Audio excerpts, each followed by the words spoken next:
So అంబల్లా sir తను మాత్రమే రాసుకుంటూ వెళ్తుంటారు. వేరే వాళ్ళకి ఎవరికి హెల్ప్ అంటే సపోర్టింగ్ అనేది ఉండదు అనేది ఒక అలిగేషన్ ముంబైలో తెలుగు వాళ్ళు.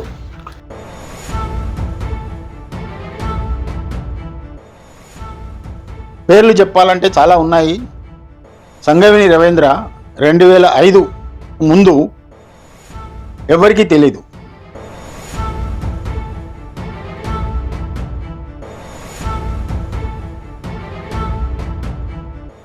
నా పరిచయం కాకముందు అతను ఒక్క కవిత కానీ రచన కానీ ఎక్కడా ప్రచురింపబడలేదు. నడిమెట్ల ఎల్లప్పని కూడా ప్రోత్సహించి అతని కవితా సంపుటి కూడా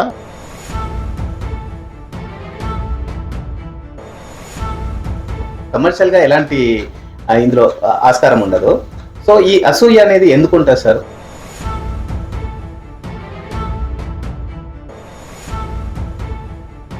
కొందరేమో వేరే వాళ్ళను అనగదొక్కి పైకి రావాలని అనుకుంటారు. కానీ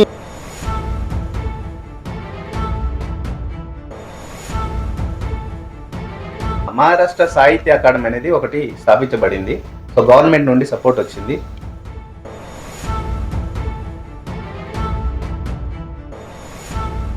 రచయితలు కాకుండా ఉన్న వాళ్ళు సంస్థలు, ఒక వేరు సంస్థల వారు ఇక్కడ డిబేట్స్ జరుగుతున్నాయి. మా సంస్థ నుండి రావాలి, మా సంస్థ నుండి రావాలని. They cannot apply. ఓకే, పురస్కారాలకు అప్పటి నుంచి జగన్ బాబుకు అతనికి మంచి ర్యాపోర్ట్ ఉంది. సంగవేణి రవీంద్రను, నడిమెట్ల ఎల్లప్పను నేను ఒకే ట్రైన్లో తీసుకెళ్ళి రచయితలకు మీరు ఇచ్చే అడ్వైజ్ ఏంటి, మీరు చెప్పే సందేశం? సినిమా విషయం చెప్పారు కాబట్టి ఈ సందర్భంలో ఒక సమాచారం ఇవ్వాలనుకుంటున్నాను.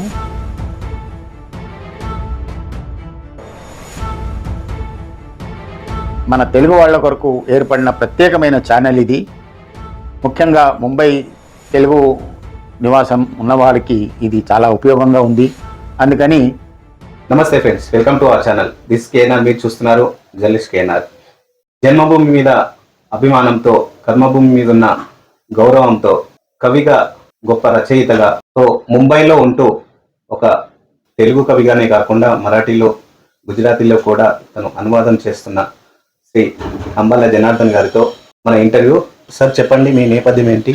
మేము నిజానికి తెలంగాణ ప్రాంతానికి చెందిన వాళ్ళము. నిజామాబాద్ జిల్లా మోతాడ్ మండలం ధర్మోరా మా గ్రామం. నేను పుట్టక ముందు నుంచే మా తల్లిదండ్రులు ముంబైకి వచ్చారు. ఆ తర్వాత ఇక్కడే స్థిరపడడం జరిగింది. నా చదువు, ఉద్యోగం అన్నీ ముంబైలోనే. ఉద్యోగరీత్యా దేశంలోని వివిధ ప్రాంతాల్లో పనిచేసిన స్థిర నివాసం మాత్రం ముంబై. అంటే గత 74 సంవత్సరాల నుంచి ముంబైలోనే ఉన్నాను. ఆంధ్ర ఎడ్యుకేషన్ సొసైటీ వారి ఉన్నత పాఠశాల నుంచి 60 ఏళ్ల క్రితం ఎస్ఎస్సి పాస్ అయ్యాను. ఆ తర్వాత కాలేజ్ అంతా ఇక్కడే ముంబై యూనివర్సిటీ నుంచి ఎంకామ్, ఎల్ఎల్బి చేశాను. ఆ తర్వాత 1970 సంవత్సరంలో యూనియన్ బ్యాంక్ ఆఫ్ ఇండియాలో కెరియర్ మొదలుపెట్టి, అంటే 55 సంవత్సరాల క్రితం నా ఉద్యోగ ప్రస్థానం మొదలుపెట్టాను. ఆ తర్వాత 3-4 ఉద్యోగాలు మారి 2007లో ఉద్యోగం నుంచి పదవి విరమణ చేశాను. ఉద్యోగరీత్యా మీరు బ్యాంక్ మేనేజర్. సో ఈ రచయిత వైపు, రచనల వైపు ఎట్లా మళ్ళింది? అంటే చిన్నప్పటి నుంచి నాకు చదవడం చాలా అలవాటు. మా నాన్నగారికి మరాఠీ రాకపోయినా ముంబైలో అప్పుడు తెలుగు పత్రికలు లేకపోవడం వల్ల మరాఠీ పత్రిక తెప్పించేవారు. ఆ మరాఠీ చదువుతూ ఒక చదవడం పట్ల ఆసక్తి కలిగింది. అలాగే తెలుగు ఒక విషయంగా స్కూల్లో ఉండడం వల్ల తెలుగు పట్ల ఇంకా ఎక్కువ ఆసక్తి కలిగి నా పాఠశాల రోజుల నుంచే పత్రికలు, నవలలు చదవడం మొదలుపెట్టాను. చదవడం చాలా అలవాటు కలిగి తెలుగు భాష పట్ల మక్కువ ఏర్పడింది. పత్రికలు చదవడం వల్ల చిన్నప్పటి నుంచి ఏదో రాయాలని రాస్తూ ఉండేవాడిని కూడా. కానీ ఉద్యోగ బాధ్యతల్లో పడి కొన్ని రోజులు రచనలు పక్కకు పెట్టాను. కానీ ఆ తర్వాత చదువుతూ మనం కూడా రాయాలి, మన భావాలను పంచుకోవాలి పాఠకులతో అనే ఒక ఉద్దేశంతో రచనలు కూడా మొదలుపెట్టాను. అయితే రచనలకు కూడా సానబెట్టడం అవసరం కాబట్టి రజని అని ఒక రచయితల జర్నలిస్టుల నికేతనం, అది మామిడి కుదురులో వైఎస్ రాంబాబు గారు అనే ఒక జర్నలిస్టు మొదలుపెట్టాడు. ఆయన ద్వారా రచనల్లో కొన్ని పాఠాలు నేర్చుకున్నాను. ఆయన కొన్ని ఉపోద్ఘాతాలు చెప్తూ కొన్ని అభ్యాసాలు ఇచ్చేవారు, కొన్ని సబ్జెక్ట్స్ ఇచ్చి వాటికి కథ రాయమనేవారు. అలా రాసి ఆయనకు పంపిస్తే అవి కరెక్షన్ చేసి మళ్ళీ పంపించేవారు. అలా రచనలో ఆసక్తి పెంచుకొని నాకున్న భావాలను పంచుకోవాలనే ఉద్దేశంతో రచనలు మొదలుపెట్టాను. యాక్చువల్గా తెలుగు ఇక్కడే చదివారు, సో తెలంగాణలో అందులో చదవలేదు. కానీ తెలుగు పట్ల ఇంత మక్కువ, తెలుగు పట్ల ఇంత అంటే ఒక రచయితగా రాసేంత, కవితలు రాసేంత తెలుగు ఎలా వచ్చింది? ఎందుకంటే నేను చాలా మందిని చూస్తున్నాను ఇక్కడ, అసలు తెలుగు మాట్లాడడమే కొంచెము అటు ఇటుగా మాట్లాడుతుంటారు. సో అంత ఆసక్తి ఎట్లా వచ్చింది? నేను చదివిన స్కూల్లో ఇంగ్లీష్ మాధ్యమంలో మిగతా సబ్జెక్ట్స్ ఉన్నా తెలుగు ఒక భాషగా 11వ తరగతి వరకు చదివాను. అప్పుడు మాకు ఓగేటి పరీక్షిత్ శర్మ అని ఉభయ భాష ప్రవీణ, అంటే సంస్కృతం ఆంధ్రంలో ఆయన ప్రవీణుడు అనమాట. 14 ఏళ్ళు ఆయన చదివి ఆ పండితుడి మాకు తెలుగు మాస్టర్గా చేయడం వల్ల తెలుగు పట్ల ఆసక్తి చాలా కలిగింది. ఛందస్సు చాలా మంది మన తెలంగాణ ఆంధ్రలో ఉన్న వాళ్ళకి కూడా తెలియని ఛందస్సు నాకు తెలుసు ఇప్పుడు. అదే, ఎందుకంటే అప్పుడు స్కూల్లో అది చదివాను. స్కూలు విడిచి 57 సంవత్సరాలు గడిచినా ఇప్పటికీ నాకు ఆ ఛందస్సు, గణాలు, యతులు, ప్రాసలు అవన్నీ జ్ఞాపకం ఉన్నాయి. ముఖ్యంగా తెలుగు భాష పట్ల ఆసక్తి వల్ల ఇవన్నీ కలిగాయి. ఇంకోటి ఏంటంటే, అదే మన తెలంగాణ వాళ్ళతో మాట్లాడితే ఆ భాషలోనే మాట్లాడతాను, ఇంట్లో మాట్లాడినా మేము తెలంగాణ భాష మాట్లాడతాము. కానీ ఆంధ్ర వాళ్ళతో అయ్యేసరికి ఆటోమేటిక్గా నాకు వాళ్ళ భాషలో మాట్లాడాలనే ఒక ఉద్దేశం కలుగుతుంది. సో అలా తెలుగు భాష ముఖ్యంగా కనీసం 3-4 వేల పుస్తకాలు కొని అవి చదివాను నేను. కథలు, ముఖ్యంగా కథలు, నవలలు అన్నమాట. అంటే చలం శ్రీపాద సుబ్రహ్మణ్య శాస్త్రి, మల్లాది రామకృష్ణ శాస్త్రి, తర్వాత గురజాడ అప్పారావు, ఇలా అందరి కథలు, బుచ్చిబాబు, గోపీచంద్, ఇలా కథలు మొదలుకొని మన కాళీపట్నం రామారావు, రాచకొండ విశ్వనాథ శాస్త్రి, ఇలా అందరి కథలు, నవలలు చదివి ఒక ఆసక్తి కలిగింది. దాంతోనే ఒక పట్టు కూడా ఏర్పడింది తెలుగు భాషపై. అయితే నేను సాధారణంగా తెలంగాణ వాళ్ళ నేపథ్యం ఉన్న కథలు రాసేటప్పుడు తెలంగాణ భాషలో రాస్తాను. అదే ఆంధ్ర తెలంగాణేతర నేపథ్యంలో రాసేటప్పుడు శిష్ట వ్యవహారికంలో రాస్తాను. అందుకని నా కథలు పాఠకుల మన్ననలు కూడా పొందుతున్నాయి. అది ఒక అలవాటుగా మారింది. ముఖ్యంగా మేము స్కూల్లో చదివేటప్పుడు ఆంధ్ర ప్రాంతం వారి సంఖ్య ఎక్కువగా ఉండేది, తెలంగాణ వాళ్ళ సంఖ్య బాగా తక్కువగా ఉండేది. అప్పుడు ఆ స్కూల్కు అది ఫీజు కట్టే స్కూల్ కాబట్టి అంతమంది తెలంగాణ వాళ్ళు రాకపోయేవారు. కానీ తెలుగు భాష 11వ తరగతి దాకా ఉంది అనే ఒక ఉద్దేశంతో మా తల్లిదండ్రులు నన్ను ఆ స్కూల్లో చేర్పించారు. అప్పటి సాధారణ ఫీజు కూడా మాకు చాలా ఎక్కువగా ఉండేది. అయినా తెలుగు భాష రావాలి, తర్వాత ఇంగ్లీష్ మాధ్యమంలో మా అబ్బాయి చదవాలి అనే ఒక ఉద్దేశంతో మా తల్లిదండ్రులు నన్ను అక్కడికి పంపించడం వల్ల ఇంగ్లీషు తర్వాత తెలుగుపై మంచి పట్టు ఏర్పడింది. మీ 2 రచనలు, ఒక కవిత్వం బుక్ కూడా చదివిన. సో దానివల్లనే మీకున్న ఇంట్రెస్ట్, మీకున్న ఆ తెలుగు మీద ఉన్న పట్టు తెలుసుకోగలిగినాను. సో సార్, ఇప్పటి వరకు ఎన్ని పుస్తకాలు రాశారు? అంటే రాసిన పుస్తకాలు 12-13 ఉండొచ్చు. కానీ నా కథలు వేరే భాషల్లోకి అనువదింపజేశాను. ఓకే. అది ఇంగ్లీషు, హిందీ, మరాఠీ, గుజరాతీ, ఒడియా, ఈ 5 భాషల్లోకి వేరే వాళ్ళు అనువాదం చేశారు. నా కథలు వేరే వాళ్ళు అనువాదం చేశారు. ఆ తర్వాత మహారాష్ట్రలో తెలుగువారు అనే ఒక పుస్తకం నేను రాస్తే అది ఆంధ్రప్రదేశ్ ప్రభుత్వం ప్రచురించింది. మీ దాదాపుగా 19 మొత్తం ప్రచురించాను. దానిలో 13 బుక్స్. సో మిగతా భాషలలో అనువాదం జరిగింది. మహారాష్ట్ర గవర్నమెంట్ కూడా మీ మహారాష్ట్ర ప్రభుత్వ తెలుగు పాఠశాలల్లో నా పాఠాలు గత 22 ఏళ్ల నుంచి బాలభారతి, యువక భారతి, కుమార భారతి పుస్తకాల్లో ఉన్నాయి. అదే కదా. ఆ, సో ఇందులో పాఠ్య పాఠ్యపుస్తకాల్లో నా పాఠాలు, నా కథలు పాఠాలుగా ఉన్నాయి. ఓకే. పాఠం పేరెంట్స్ బయలు బతుకు ఇది సో భవన నిర్మాణ కార్మికుల బయలు బతుకు అనే ఈ పాఠ్య పుస్తకంలో 10th క్లాస్ అయినా సార్ 10th క్లాస్ 10వ తరగతి తెలుగు కుమార భారతి అనే పుస్తకంలో సో బయలు బతుకు అనే పాఠం సో శ్రీ అంబల జనార్దన్ గారి రచన వేయబడింది.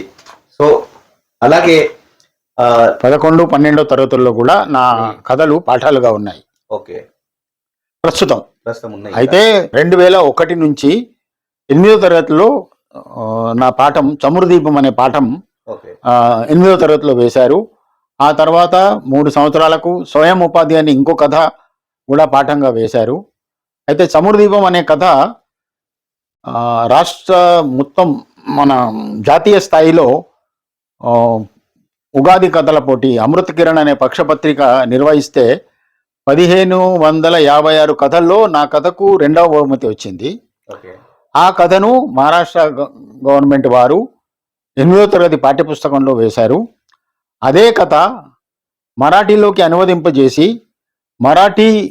మహారాష్ట్రలోని మరాఠీ విద్యార్థులకు 7వ తరగతి 8వ తరగతి విద్యార్థులకు పాఠ్యాంశంగా వేశారు. అంటే మన తెలుగు నేపథ్యంగా ఉన్న కథ, తెలంగాణ నేపథ్యంగా ఉన్న కథ మహారాష్ట్ర విద్యార్థులు కూడా చదివారు. కొన్ని లక్షల మంది మహారాష్ట్ర విద్యార్థులు కూడా చదివారు. ఆ కథలో అంత పట్టు ఉండడం వల్ల అది అంత ప్రజాదరణ పొందింది. ఓకే. అదే నేను కూడా 2 రచనలు చదివినాను కదా, అంత డెప్త్ ఉంటుంది మీ దాంట్లో, మీ స్టోరీస్లో అంత డెప్త్ ఉంటుంది. ఎందుకంటే ఇప్పుడు వస్తున్న సినిమాల్లో కూడా తీసుకునే అంతగా డెప్త్ ఆ కథల్లో నేను చూసిన సార్. సో ఈ విధంగా తెలంగాణ ప్రభుత్వం కూడా మీకు అంటే చాలా బుక్స్ తీసారు కదా, సో అప్పుడేం మీ కథలు వేయలేదా? అంటే తెలంగాణ సాహిత్య అకాడమీ ఏర్పడిన తర్వాత తెలంగాణ సాహిత్య అకాడమీ తెలంగాణ ప్రాతినిధ్య కథలు అనే ఒక పుస్తకం ప్రచురించారు. దాంట్లో మన పివి నరసింహారావు, తర్వాత సురవరం అస్తిత్వం, సురవరం ప్రతాపరెడ్డి అస్తిత్వం అనే ఈ బుక్ రిలీజ్ చేయడం నా కథను తెలంగాణ సాహిత్య అకాడమీ. సో అది తెలంగాణ సాహిత్య అకాడమీ వాళ్ళు ప్రచురించారు. దాంట్లో వరది అనే నా కథను తెలంగాణ ప్రాతినిధ్య, అది ఎందుకంటే తెలంగాణలోని బీడీ కార్మికుల గురించి రాశాను కాబట్టి అది తెలంగాణ ప్రాతినిధ్య కథగా వాళ్ళు తీసుకున్నారు. వాళ్ళే దాన్ని ఇంగ్లీష్లోకి హిందీలోకి అనువదించి ఒక సంకలనంగా వేశారు. అంటే తెలుగు, హిందీ, ఇంగ్లీష్ ఈ 3 భాషల్లో సంకలనం వచ్చింది. దా 3లో నా ఉర్దీ కథను వాళ్ళు ప్రచురించారు. సురవరం ప్రతాప్ రెడ్డి గారు, కాళోజీ నారాయణరావు గారి, ఇలాంటి పెద్ద పెద్ద పివి నరసింహారావు గారి, సో ఇలాంటి పెద్ద పెద్ద వాళ్ళ రచనలు ఉన్నాయి. వాళ్ళతో పాటు ఇది కూడా వేయడం జరిగింది. అంటే ఎంత డెప్త్ ఉందో మీరే అర్థం చేసుకోండి. సో ఎంత డెప్త్ లేకుంటే ఆ స్టోరీలో, ఆ కథలో, సో ఈ బుక్ లో ప్రచురణ అవ్వదు. సో ఇప్పటికే అర్థమై ఉంటుంది సార్ రచనలు ఎలా ఉంటాయి అనేది. సో చెప్పండి. సో ఇంకా అంటే ఒక బొంబాయి కథల నుండి మనోళ్ళ ముంబాయి కథల వరకు ఇప్పటి వరకు ఇంకా రాస్తూనే ఉన్నారు. మన కథలు ప్రచురణలోకి వెళ్తున్నాయి. కొన్ని వేల బుక్స్ ప్రచురణ అయ్యాయి. సో చెప్పండి, ఎంత ఆదరణ లభిస్తుంది ఇప్పటి వరకు మీకు? పాఠకుల నుంచి, సామాన్య పాఠకుల నుంచి నాకు చాలా ఆదరణ లభించింది. అలాగే ప్రభుత్వం నుంచి కూడా నాకు గుర్తింపు వచ్చింది. 2011లో నాకు పొట్టి శ్రీరాములు తెలుగు విశ్వవిద్యాలయం వారు కీర్తి పురస్కారం ఇచ్చారు. అంటే బొంబాయిలో 2011 అంటే 13 సంవత్సరాల క్రితం నాకు తెలంగాణ పొట్టి శ్రీరాములు తెలంగాణ విశ్వవిద్యాలయం వారు నాకు కీర్తి పురస్కారం ఇచ్చారు. మొట్టమొదటిసారిగా ఒక బొంబాయి వ్యక్తికి కీర్తి పురస్కారం లభించింది 2011లో. ఆ తర్వాత కూడా తెలంగాణ సాహిత్య అకాడమీ కూడా గుర్తించింది. అదీగాక ఎన్నో సంస్థలు, దాదాపు 35 పురస్కారాలు లభించాయి. ఇక కథలకు కూడా దాదాపు 30 కథలకు బహుమతులు వచ్చాయి వివిధ పత్రికలు. చూస్తూనే ఉంటాను ప్రతిసారి ఎక్కడో ఒక దగ్గర సోషల్ మీడియాలో. ఇప్పుడు లేటెస్ట్ గా సహరి వార పత్రిక పోటీల్లో, కథల పోటీల్లో కూడా నా ప్రాణధార అనే కథకు బహుమతి వచ్చింది. అంటే అది ఇంకా పబ్లిష్ కావాల్సి ఉంది. అలా వస్తూనే ఉంటాయి, రాస్తూనే ఉంటాను. కాబట్టి వాళ్ళ పరిధిలో వాళ్ళు బహుమతులు ఇస్తున్నారు. నేను చెప్పేది పురస్కారాలు, బహుమతులు వేరు, పురస్కారాలు వేరు. అదిగాక నాకు ముంబైలో ముంబై తెలుగు రత్న అనే బిరుదు కూడా ఇవ్వడం జరిగింది. అలాగే కథారత్న బిరుదు, సాహిత్యరత్న బిరుదు, ముంబై కథా కెరటం, ఇవన్నీ బిరుదులు కూడా నాకు వివిధ సంస్థలు ఇచ్చాయి. ఇలా గుర్తింపుతో పాటు నా కథలు ప్రజాదరణ కూడా పొందుతున్నాయి. ఎక్కడెక్కడి నుంచో ఉత్తరాలు రాస్తూ నా కథలను మెచ్చుకుంటూ ఉంటారు. ఈ మధ్య అంటే మొన్న 5వ తారీఖు నాడు నేటి నిజంలో తెలుగు పిచ్చివాడు అనే నా కథ వచ్చింది ఒకటి. అది కరీంనగర్ నుంచి ఒక ఆయన సంకేపల్లి నాగేంద్ర శర్మ అనే అతను ఫోన్ చేసి, ఇంత చాలా బాగా రాశారు మీరు, నా అనుభవాలు కూడా అవే, ఆ అనుభవాలను మీరు కథగా చాలా బాగా మర్చారు అని చెప్పారు. ఆయన కూడా ఒక మంచి రచయిత. సో అలా ఎక్కడెక్కడి నుంచో నాకు ఫోన్లు వస్తూ ఉంటాయి, ఉత్తరాలు రాస్తుంటారు. ఇప్పుడు ఈ సోషల్ మీడియా ద్వారా, వాట్సాప్లో, మెయిల్ ద్వారా కూడా ప్రశంసలు వస్తుంటాయి. సో అలా అన్నమాట. సో సార్ ఒక్కటి అలిగేషన్ ఇక్కడ మాత్రం, సో అంబల్లా సార్ తను మాత్రమే రాసుకుంటూ వెళ్తుంటారు, వేరే వాళ్ళకి ఎవరికి అంటే హెల్పింగ్ నేచర్ అని కాకుండా సపోర్టింగ్ అనేది ఉండదు అనేది ఒక అలిగేషన్ ముంబైలో తెలుగు వాళ్ళు వచ్చింది. అది ముఖ్యంగా రచయితలు, కవులు అంటుంటారు. సో ఎవరికి అంటే సపోర్ట్ చేస్తూ ఒక పుషింగ్ చేసి మీరు రాయాలి, మీరు అంటే ఒక విమర్శ అనేది ఉండదు సార్ వల్ల, సో అందరినీ కలుపుకొని వెళ్ళడు అనే ఒక విమర్శ అనేది మీ మీద వస్తుంది. సో దానికి మీరు ఏమంటారు? ఇప్పుడు దాహం వేసిన వాడికి నీళ్లు కావాలంటే నది దగ్గరకైనా వెళ్ళాలి, బావి దగ్గరకైనా వెళ్ళాలి, చెరువు దగ్గరకైనా వెళ్ళాలి. నది వాళ్ళ దగ్గరికి రాదు, చెరువు వాళ్ళ దగ్గరికి రాదు. సో ఎవరికి ఆసక్తి ఉంటుందో వాళ్ళు సంప్రదిస్తే తప్పకుండా వారికి సాయం చేస్తూ వచ్చాను. అంతేకాకుండా ఎవరైనా మంచి నైపుణ్యం ఉన్న వాళ్ళు ఉంటే వాళ్ళను ప్రోత్సహించి వాళ్ళను రచనల వైపు మళ్లించాను. పేర్లు చెప్పాలంటే చాలా ఉన్నాయి. సంగవిని రవీంద్ర 2005 ముందు ఎవరికీ తెలీదు.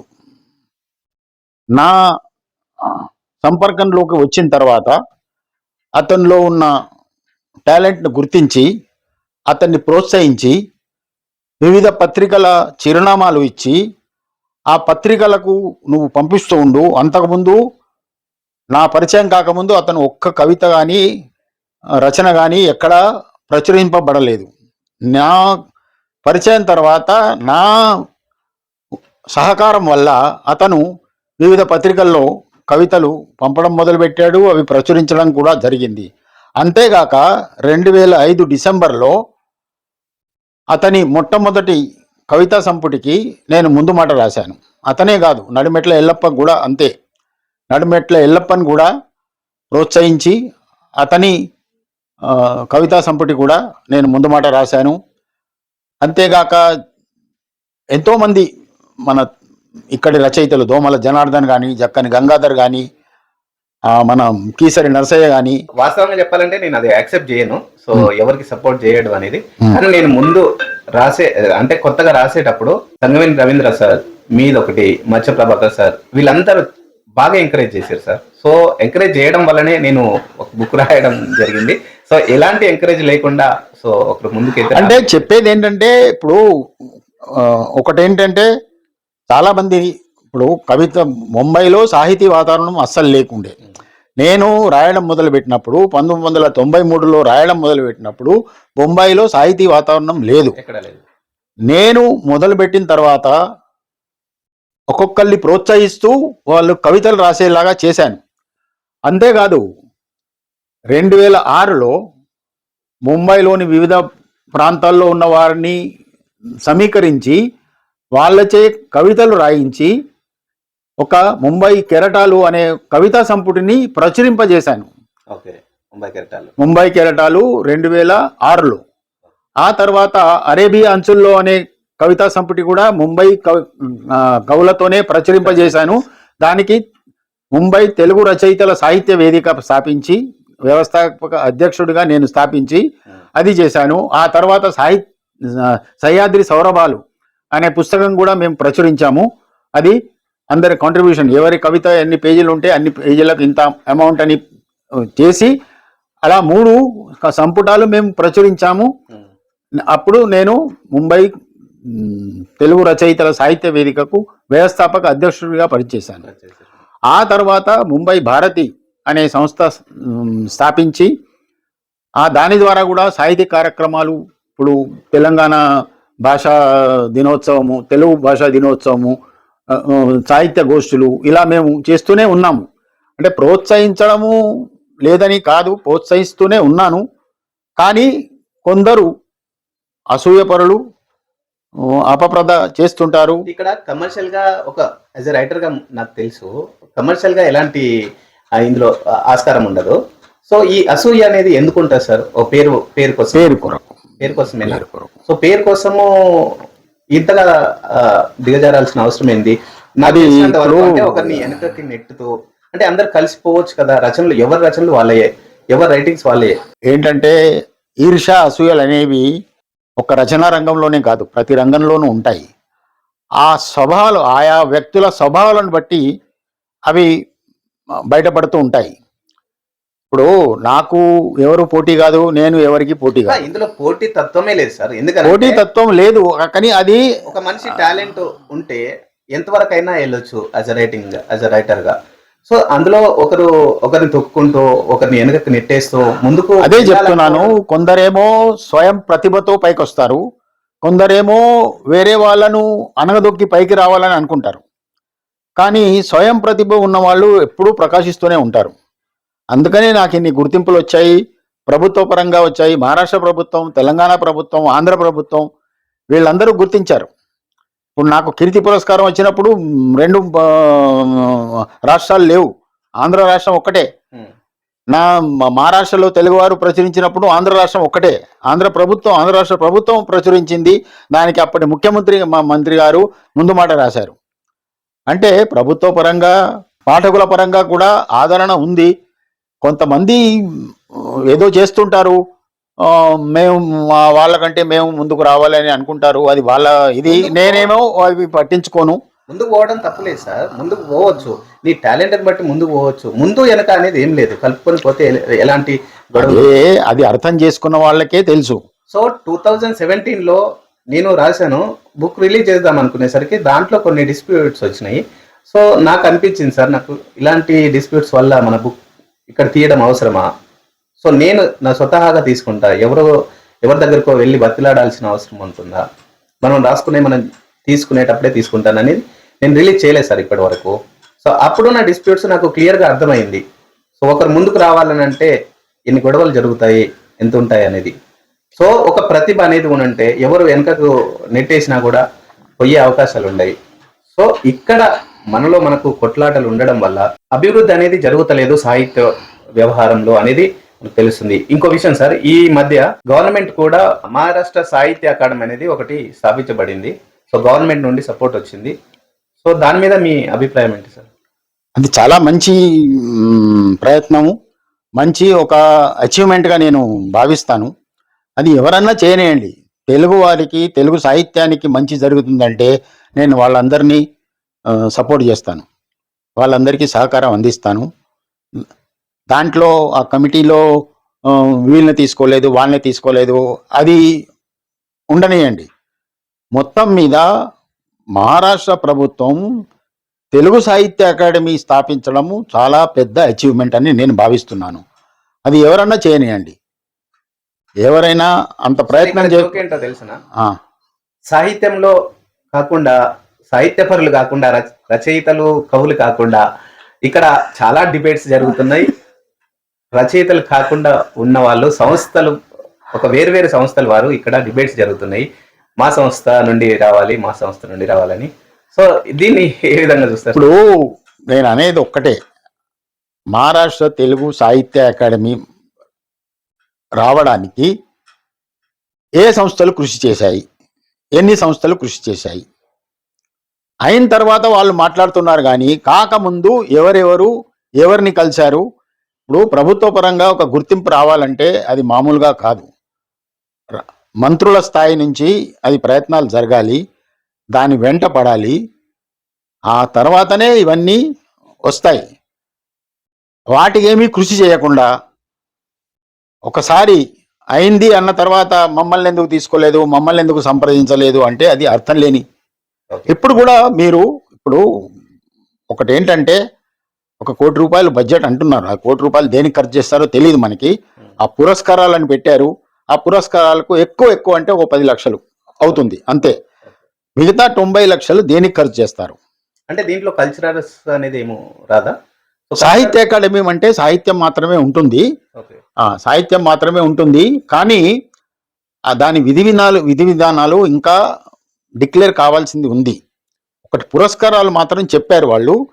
ఒక 5-6 పురస్కారాలు, అనువాద పురస్కారాలు, తర్వాత బుక్ పబ్లిషింగ్ కు గ్రాంట్. పబ్లిషింగ్ చాలా మంది ఉన్నారు కదా సార్, వాళ్ళు అప్లై చేసుకోవచ్చు కదా? అదే అప్లై చేసుకోవాలంటే ఆ విధి విధానాలు కవర్ కావాలి, వాళ్ళు ప్రకటనలు చేయాలి, వాళ్ళ నామ్స్ లో ఉండాలి. ఏం బుక్స్ ఉన్నాయి, ఎన్ని పేజీలు ఉండాలి, ఏ అంశాల్లో ఉండాలి. సో అవన్నీ ఇంకా విధానాలు కావాల్సి ఉంది. అది వచ్చిన తర్వాత ఈ పురస్కారాలకు కూడా దానికి నామ్స్ ఏంటి, ఎవరు అర్హులు, ఎవరు కారు, సో అవన్నీ వస్తాయి తర్వాత. ఇప్పుడు ఏంటంటే కమిటీ మట్టుకే అపాయింట్ చేశారు గవర్నమెంట్. సో రాకంటే ముందే దాని గురించి కూడా కొట్లాడుకోవడం జరుగుతుంది అనేది అది మన తెలుగు వాళ్ళ అలవాటు. దానికి నేనేం నిజమేనా అంటే పురస్కారాల గురించి ఎవరిని నామినేట్ చేయాలి, ఎవరిని కాదు అనేది అది ఇప్పుడు అది జస్ట్ పేరుకు మాత్రమే. ఎందుకంటే ఎప్పటిదాకా మహారాష్ట్ర గవర్నమెంట్ దాని టర్మ్స్ అండ్ కండిషన్స్, ఎవరు అర్హులు ఎవరు అర్హులు కారు, దాన్ని అప్లై చేయడానికి దాని నోటిఫికేషన్ వస్తుంది. దీంట్లో నిర్ణయం ఎవరిది ఉంటుంది సార్? నిర్ణయం ఈ 11 మంది ఎవరైతే ఉన్నారో 11 మంది plus government, cultural minister, cultural secretary, cultural joint secretary, తర్వాత ఆఫీసర్లు, మహారాష్ట్ర గవర్నమెంట్ ఆఫీసర్లు, ప్లస్ ఈ 11 మంది ఎవరైతే నియమింపబడ్డారో కమిటీలో వాళ్ళు. సో వాళ్ళు కలిసి ఇప్పుడు ఏంటంటే, ఇప్పుడు ఎవరైతే గవర్నమెంట్ వాళ్ళు ఉన్నారో వాళ్ళకు మన భాష రాదు కాబట్టి ఈ 11 మంది మన భాష పరిచయం ఉన్న వాళ్ళు అప్లికేషన్ తీసుకొని వాళ్ళు నిర్ణయిస్తారు, వాళ్ళు రికమెండ్ చేస్తారు గవర్నమెంట్కి. ఆ గవర్నమెంట్ మళ్ళీ వాళ్ళని క్వశ్చన్ చేసి వీళ్ళనే ఎందుకు తీసుకున్నారు, ఇంకోళ్ళని ఎందుకు తీసుకోలేదు, అలా కొన్ని క్వశ్చన్స్ జరిగిన తర్వాత వాళ్ళు కన్విన్స్ అయితే అప్పుడు ఆ పురస్కారాలు ఇవ్వబడతాయి. ఇప్పుడు మాత్రము ఎవరికి ఏమీ తెలియదు, ఈ కమిటీకి తెలీదు, వాళ్లకు తెలియదు ఇది విధి విధానాలు ఎలా ఉండాలి. ఇప్పుడు కేంద్ర సాహిత్య అకాడమీ ఉంది, దానికి కూడా ఒక బాడీ ఉంది. వాళ్ళు ప్రతి సంవత్సరం మొత్తం మన దేశంలో ఉన్న 22 భాషలకి సాహిత్య పురస్కారాలు ఇస్తూ ఉంటారు. సో ఆ మోడల్గా తీసుకొని వాళ్ళు ఏ కండిషన్స్లో వాళ్ళు చేస్తారో అది తీసుకొని, అది ఇంకా చాలా ఉంది. ఈ నెలలో దాని విధానాలు కానీ ప్రకటన కానీ రావాల్సి ఉంది. అది వస్తుందో లేదో తెలియదు మనకు. కొత్త గవర్నమెంట్ వచ్చింది కాబట్టి కొత్తగా ఫార్మ్ కావాలి. దానికి ఇది అంత ఇంపార్టెంట్ ఉన్న సబ్జెక్ట్ కాదు, సాహిత్య అకాడమీ అంత ఇంపార్టెంట్ ఉన్న సబ్జెక్ట్ కాదు కాబట్టి అది ఎప్పుడు వాళ్ళు నిర్ణయిస్తారో అది ఇంకా వాళ్ళకి ఇంపార్టెంట్ కాదు. కానీ మనకు ఇంకోటి ఏంటంటే, దీంట్లో ఇంకా చాలా మందికి తెలియని విషయం ఒకటి ఉంది. ఈ 11 మంది వాళ్ళకు వాళ్ళు పురస్కారాలు ఇచ్చుకోలేరు. ఓకే, అదే నేను అడగబోతున్నా. అదే నిర్ణయం ఎవరు తీసుకుంటారు? ఈ 11 మంది అర్హులు కారు, దే కెనాట్ అప్లై. ఓకే, పురస్కారాలకు అప్లై చేయలేరు వాళ్ళు, దే ఆర్ బార్డ్. అది కండిషను. మన గవర్నమెంట్ ఆఫీషియల్ ఆ రోజు 18th నవంబర్న మైసూరు అసోసియేషన్ హాల్లో జరిగిన సభలో చెప్పారు. ఈ 11 మంది పురస్కారాలకు అర్హులు కారు, వాళ్ళు జడ్జెస్ మాత్రమే. సో ఈ 11 మందిలో అంటే ఇప్పుడు సాహిత్య అకాడమీ నుండి ఇప్పుడు 11 మంది ఎవరైతే ఉన్నారో కరెక్ట్ గా నిర్ణయించబడింది అనేది మీ అనుకుంటున్నారా? అంటే ఇప్పుడు అడ్హాక్ ఒక వర్డ్ ఉంది. కొత్తగా ఏదైనా ఫార్మ్ అయినప్పుడు అప్పుడు అంత టైం ఉండదు. ఉమ్. తర్వాత ఇంకా విధి విధానాలు ఇప్పుడు సాహిత్య అకాడమీ, తెలుగు సాహిత్య అకాడమీ ఏం చేయబోతోంది దాని గురించి ఒక క్లారిటీ లేదు. ఓకే. సో అడ్హాక్గా ఒకటి వాళ్ళకు తోచిన మనుషులను నిర్ణయించారు.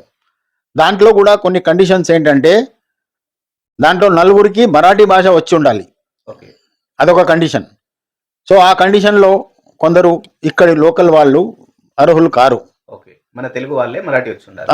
తెలుగు వాళ్ళే మరాఠీ వచ్చి ఉండాలి. అలా ఒక 4 తీసుకున్నారు. తర్వాత గవర్నమెంట్ తరఫు నుంచి కొందరిని నామినేట్ చేశారు. మన వాళ్ళు ఎవరైతే దీని కొరకు కృషి చేశారో వాళ్ళు సాహిత్య అకాడమీ గురించి వాళ్ళు సాహితీపరులు కాకుండా ఓకే, కృషి చేసిన వాళ్ళు. సో అలా వాళ్ళని తీసుకున్నారు. ముఖ్యంగా ఇక్కడ మన అధ్యక్ష స్థానంలో ఉన్న పివి రమణ గారి గురించి చాలా కామెంట్స్ వచ్చాయి. అవును, నేను కూడా. అయితే చాలా మందికి ఆయన ఎంత పెద్ద సాహిత్యవేత్తో తెలియదు. ఓకే. ఆయన సాహిత్యంలో కథలు రాశారు, కవితలు రాశారు, ఛందోబద్ధమైన కవితలు రాశారు, విమర్శలు రాశారు, సంస్కృతం నుంచి తెలుగులోకి అనువాదం చేశారు. ఓకే. ఆయన పుస్తకాలు ఉన్నాయి నా దగ్గర. అవునా? కావాలంటే ఇప్పుడు చూపించవచ్చు. చూద్దాం. అంటే ఆయన చాలా పెద్ద, అంటే మా అందరికంటే పెద్ద సాహితీవేత్త నిజంగా చెప్పాలంటే. ఆయన ఇప్పటి ఈ కథలు ఈ పుస్తకంలోకి రాలేదు. ఆయన ఒక భక్తి మార్గంలో వెళ్ళి వ్యాసుని దాన్ని సంస్కృతం నుంచి తెలుగులోకి అనువాదం చేశాడు. ఆ స్టాండర్డ్ అతనిది. త్యాగరాయ గారు ఈ పుస్తకం విద్యావేత్త కదా అతను విద్యావేత్త. 3 యూనివర్సిటీలకు ఛాన్సలర్. 3 యూనివర్సిటీలు ఇండిపెండెంట్ యూనివర్సిటీస్. అవి ఇండిపెండెంట్ యూనివర్సిటీలు రికగ్నిషన్ ఉంది గవర్నమెంట్ది, దానికి అతను ఛాన్సలర్. అంత తర్వాత అతను ఎన్నో డిగ్రీలు ఉన్నాయి ఆయనకు. ఫారిన్లో పనిచేశాడు. ఇండియాలో పెద్ద పెద్ద కంపెనీలు టీవీఎస్ లాంటి సంస్థకు సిఇఓగా చేశాడు, మేనేజింగ్ డైరెక్టర్గా చేశాడు. అంటే చాలా అనుభవం ఉన్న వ్యక్తి. చాలా మందికి అతని గురించి తెలియదు. ఓకే. అంటే మహారాష్ట్ర సాహిత్య అకాడమీకి ఒక అర్హుడు, చాలా అర్హుడు. చాలా ఆయనకు ఇప్పుడు 85 ఏళ్ళు. ఓకే. అనుభవం, అపారమైన అనుభవం. ఫారిన్లో చదివాడు, ఫారిన్లో ఉద్యోగాలు చేశాడు. ఇండియాలో పెద్ద పెద్ద కంపెనీలకు అతను మేనేజింగ్ డైరెక్టర్గా చేశాడు. ఏ పనులు చేస్తున్నా ఇలాంటి విమర్శలు అనేది కంపల్సరీ వస్తుంటాయి సార్. సో అవన్నీ తెలియని వాళ్ళు తెలుసుకోవడానికి ప్రయత్నించాలి, కానీ ఏదో మిడిమిడి జ్ఞానంతో విమర్శ చేయడం బాగుండదు. అందుకే అంటారు half knowledge is more dangerous అని. సరే, ఓకే, అది పక్కకు పెడితే మన ఇప్పుడున్న సాహిత్యకారుల్లో సో దాని గురించి కష్టపడ్డది, సో నిజంగా ఎలాంటి విమర్శ లేకుండా చెప్పండి. సో ఎవరు కష్టపడ్డారు ఇప్పుడున్న దాంట్లో? ఇప్పుడు ఏంటంటే ప్రభుత్వం నుంచి ఒక గుర్తింపు రావాలి ఏ సంస్థకైనా, అంటే అదొక పెద్ద సంస్థ అనే ఒక పేరు కావాలి. అయితే federation of Telugu associations of Maharashtra, FTAM అని మన వాళ్ళు స్థాపించి రిజిస్టర్ చేశారు. సో బయటి వాళ్ళకి ఎలా కనిపిస్తుంది అది? Federation of Telugu associations of Maharashtra, అన్ని తెలుగు అసోసియేషన్కు ఒక ఫెడరేషను అని ఒక భావన కలిగి వాళ్ళకు దానికి గుర్తింపు ఇచ్చి వాళ్ళ పరిచయాల ద్వారా, ఇప్పుడు సుధీర్ మున్గంటి వారని తెలుగు మూలాలు ఉన్న వ్యక్తి, వేములవాడకు చెందిన వ్యక్తి, ఆయన నాగ్పూర్లో స్థిరపడ్డారు. వాళ్ళ ఫ్యామిలీ 5-6 తరాల నుంచి వాళ్ళు అక్కడే స్థిరపడ్డారు. సో ఆయన సహకారంతో కొందరు సెక్రటరీస్, మన సచివాలయంలో ఉన్న సెక్రటరీస్ సహకారంతో వాళ్ళు ఈ తెలుగు సాహిత్య అకాడమీ నోటిఫికేషన్ వచ్చింది.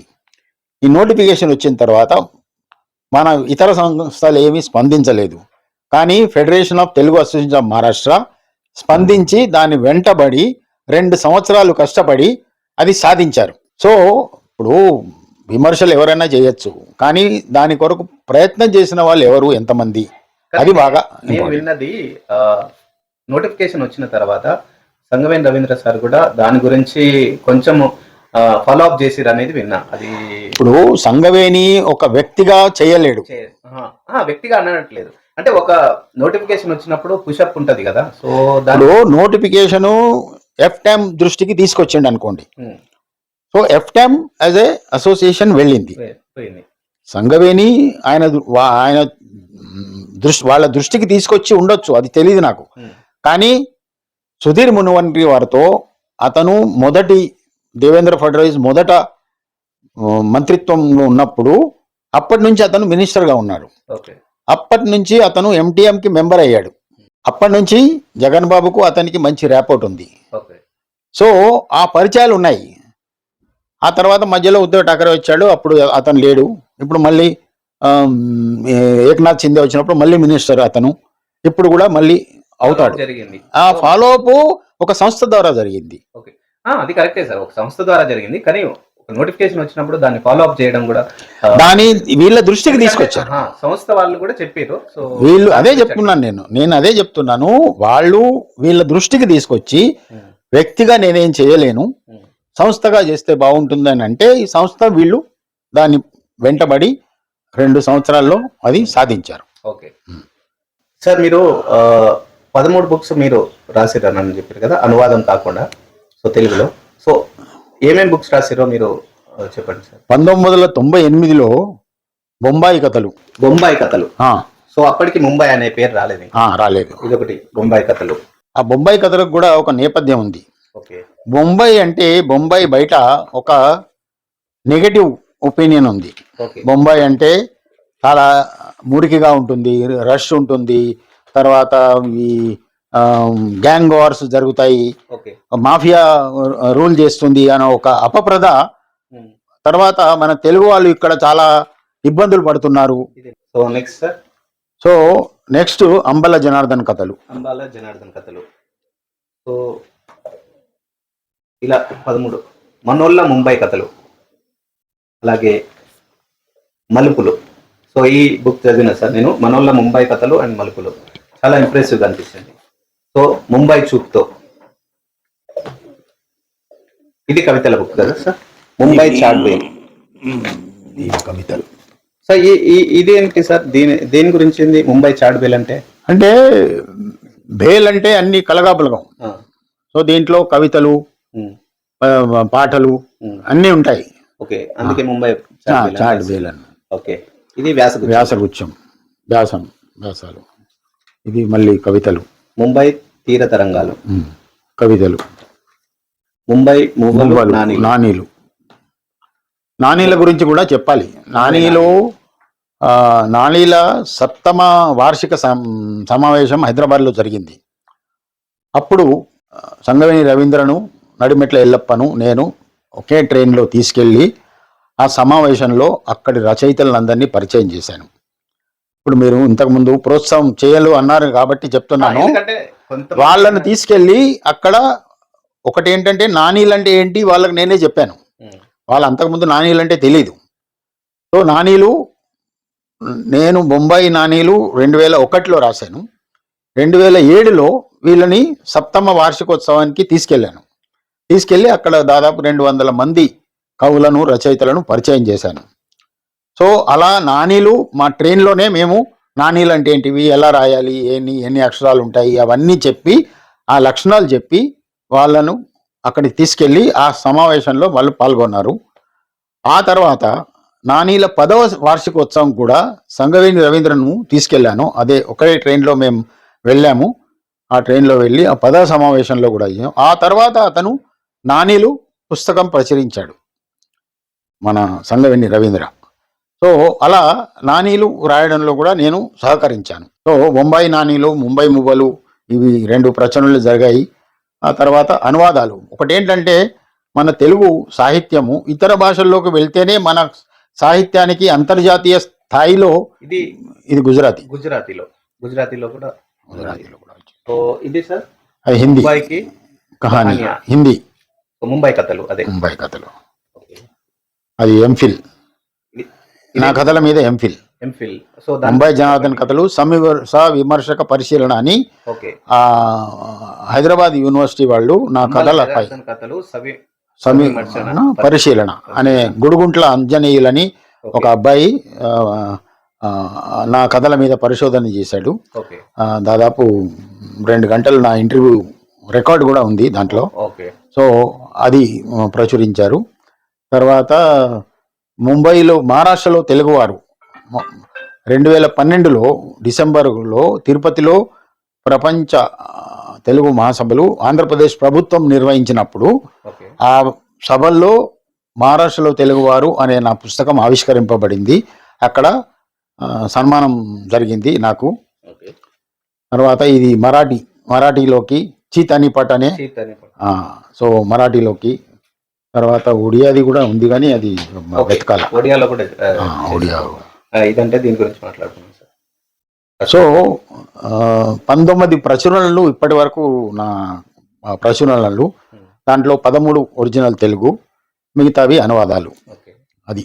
ఇవి కాకుండా ఇంకేమన్నా మీరు మన ముంబైలో ఉన్న తెలుగు వాళ్ళకు కానీ, సో మిగతా అన్ని రాష్ట్రాల్లో ఉన్న తెలుగేతర అంటే రాష్ట్రాల్లో ఉన్న రచయితలకు మీరు ఇచ్చే అడ్వైజ్ ఏంటి, మీరు చెప్పే సందేశం? అంటే ఒకటేంటంటే మనం మన భాష పట్ల అభిమానంగా ఉండాలి. ముంబైలో ఉన్న చాలా మంది తెలుగువారు మాట్లాడడానికి కూడా సందేహిస్తారు. ఇంట్లో కూడా పిల్లలతో మరాఠీలో, హిందీలో మాట్లాడుతూ ఉంటారు. ఎందుకు అలా అని అడిగితే మాకు అలవాటు లేదు, మేము సరిగా మాట్లాడలేమంటారు. కానీ అలవాటు చేసుకుంటేనే మనం మాట్లాడగలం. అదేవిధంగా తెలుగు నేర్చుకోవడానికి ప్రయత్నాలు చేయాలి. ఆ దిశలో నేను ఆన్లైన్ తెలుగు క్లాసెస్ మొదలు పెట్టాలి అనే ఆలోచనలో ఉన్నాను. ఆన్లైన్లో ఇప్పుడు మన తెలుగు వాళ్ళు ముంబైలో కాకుండా మహారాష్ట్ర మొత్తం మీద అక్కడక్కడ చాలామంది ఉన్నారు. కానీ ఒక దగ్గరికి వచ్చి వాళ్ళు నేర్చుకోవాలంటే వాళ్ళకి కష్టం, రానుపోను ఇబ్బందుల వల్ల కొంచెం కష్టం. అందుకని ఆన్లైన్లో ఒక నెలలో కానీ 2-3 వారాల్లో అక్షర జ్ఞానం వచ్చేటట్టు చేయాలనే ఒక తపన ఉంది. మొన్న షిరిడిలో రాష్ట్రేతర తెలుగు సమాఖ్య వారి సమావేశం జరిగినప్పుడు అక్కడ కూడా ప్రతిపాదించాను. మునిరత్నం నాయుడు గారనే ఒక విద్యావేత్త, ఆయన తెలుగు విశ్వవిద్యాలయంలో అంతర్జాతీయ తెలుగు కేంద్రానికి డైరెక్టర్గా పనిచేశారు. ఆయన చెప్పారు, సులభంగా తెలుగు నేర్చుకోవడానికి మేము 1-2 పుస్తకాలు ప్రచురిస్తున్నాము. ఆ పుస్తకాల ప్రచురణ అయిన తర్వాత మీకు పంపిస్తాము. ఆ పుస్తకాల ఆధారంగా మీరు తెలుగు నేర్పడానికి ప్రయత్నించండి. ముఖ్యంగా మనలో ఒక మార్పు రావాలి, తెలుగు నేర్చుకోవాలనే ఒక మార్పు రావాలి. తెలుగు మాట్లాడడమే కాదు, చదవడం కూడా రావాలి. ఎందుకంటే మనము మన తెలుగు రాష్ట్రాలకు వెళ్తే బస్సుల మీద అన్ని బోర్డులు తెలుగులోనే ఉంటాయి. ముంబైలో మీకు ఇంగ్లీషు, హిందీలో ఉండొచ్చు, మరాఠీలో ఉండొచ్చు, కానీ మన తెలుగు రాష్ట్రాల్లో మాత్రం అన్నీ మన తెలుగు భాషలో ఉంటాయి. అవి కూడా చదవలేకపోతే తెలుగు వాయి ఉండి మనకు చాలా అవమానంతో పాటు ఒక అడ్వాంటేజ్ కదా సార్. అదే అడ్వాంటేజ్ అయితే ఉంది, కానీ అవమానం కూడా కదా. తెలుగువారు అయి ఉండి తెలుగు రాదు అంటే దీని మీద నేను 1997లో ఒక కథ రాశాను, శ్రీకారం అని. అది ఎంఏకు కూడా పాఠ్యాంశంగా ఉంది. హైదరాబాద్ యూనివర్సిటీలో, మన మహారాష్ట్రలో కూడా పాఠ్యాంశంగా ఉంది.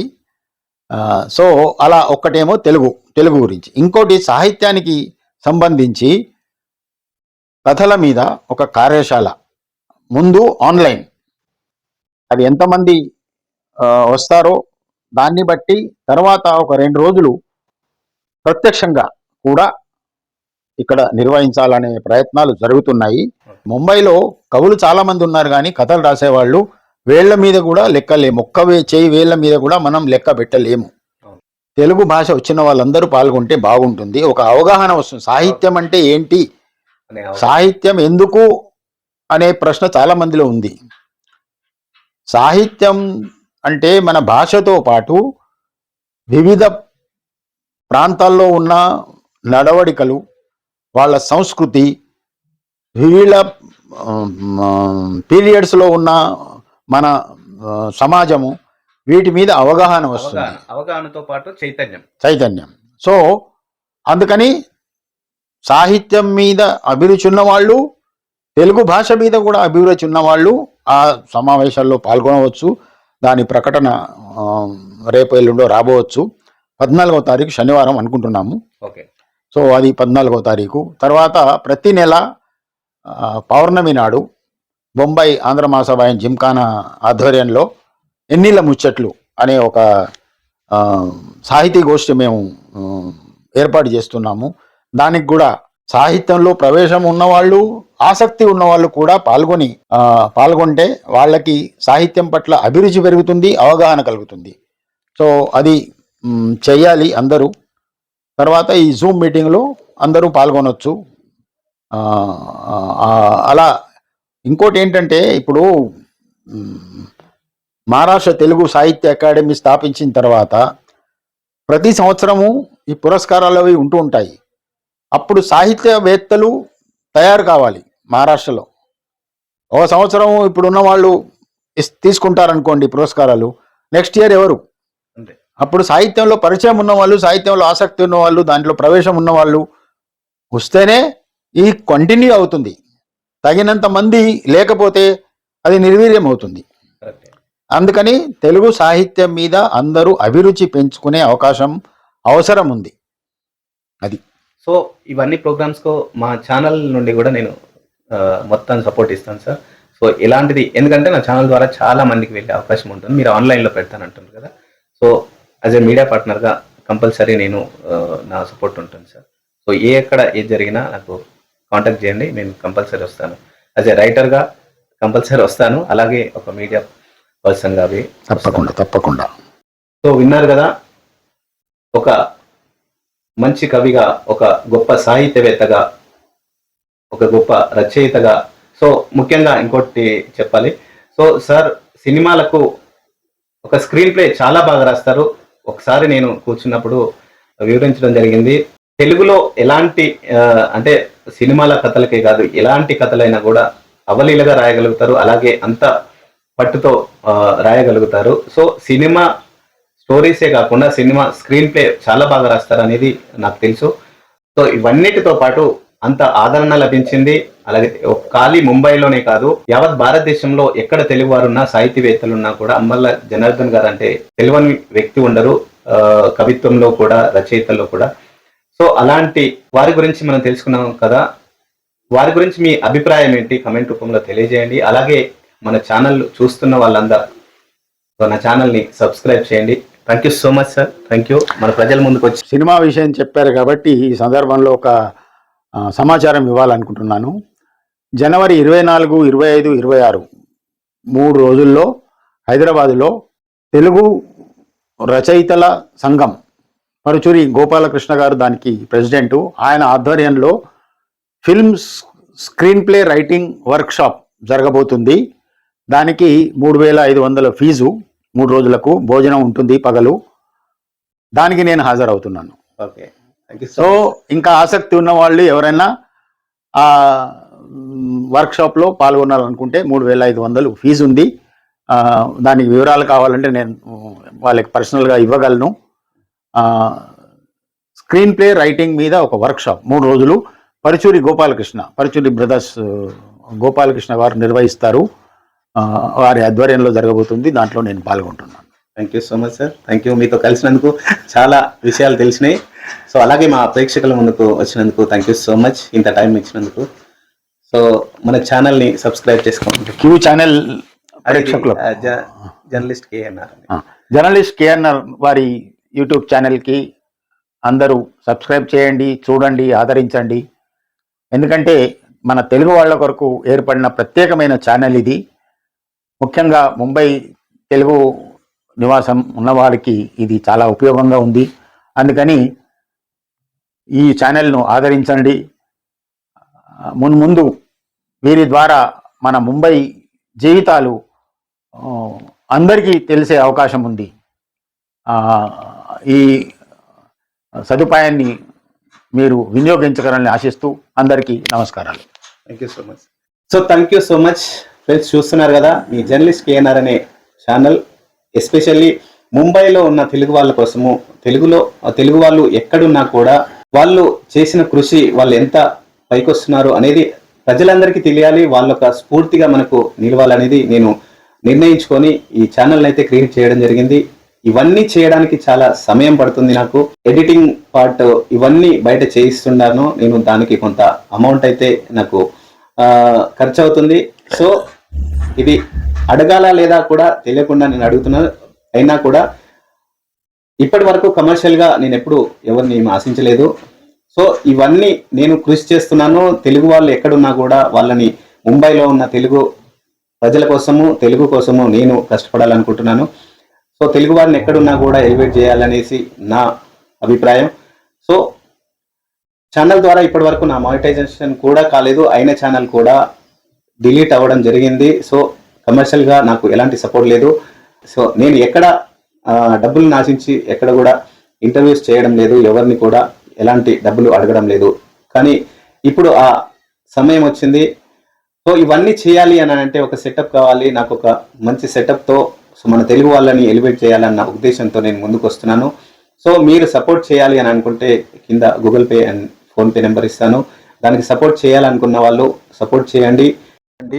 శ్రీ అంబాల జనార్దన్ గారు రాసిన బుక్స్ తెలుగులో అలాగే ఇతర భాషల్లో కూడా అనువాదం జరిగింది. సో ఇవే కాకుండా వారికి వచ్చిన బహుమతులు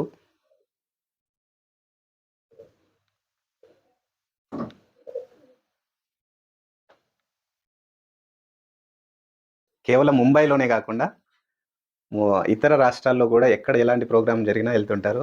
సో దీనికి చాలా ఖర్చు అవుతుంది. అలాంటి ఖర్చు భరించి మరి తెలుగు మీద ఉన్న అభిమానం. ఒక విషయం నేను చాలా మందికి చాలా సభల్లో కూడా చెప్పాను. నాకు పొగ తాగడం అలవాటు లేదు.